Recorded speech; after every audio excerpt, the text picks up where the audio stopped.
Reddit horror stories. I'm a homicide detective. My latest case is the most disturbing I've ever come across. Part 3. He looked back at me, but not directly. His eyes appeared foggy and seemed to linger at a faraway point without really comprehending what he was looking at. Grief, I assumed. Yeah. There were a couple of items found beside the body, he finally said.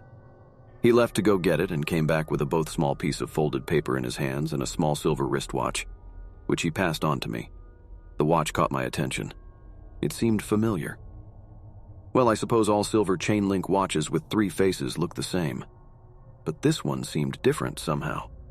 The weight and the feeling of metal against my palm seemed to awaken a long-forgotten memory in the back of my mind. I could see myself holding this watch years ago and sliding it onto my wrist. Or someone else's. I turned the watch over. 2 simple letters were engraved on the back side of the watch face. 2 simple letters that made the color drain out of my face and made the world seem as if it was collapsing on top of me.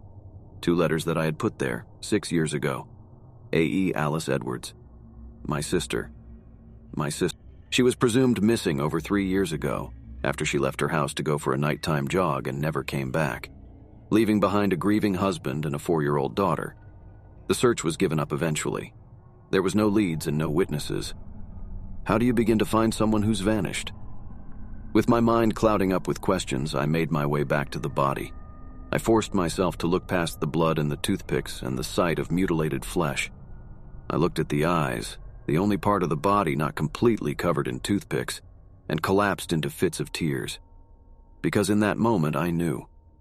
The eyes were bloodshot and lifeless, but I had seen all I needed to. The woman on the ground before me was my sister. I thought she was dead, and now I had seen her die, without even knowing her true identity. I turned my gaze away from her, and from all the others. All of these events were too much to process, and I knew I had to leave the scene or risk having a breakdown. In that moment, the pain was too great, and the tears too strong. I nodded to the policeman guarding the tape and crossed it once more. As I left, I became aware of a piece of folded paper in my hands given to me by the paramedic, as it was also found near the body. I opened it up. What do you think of my little hedgehog?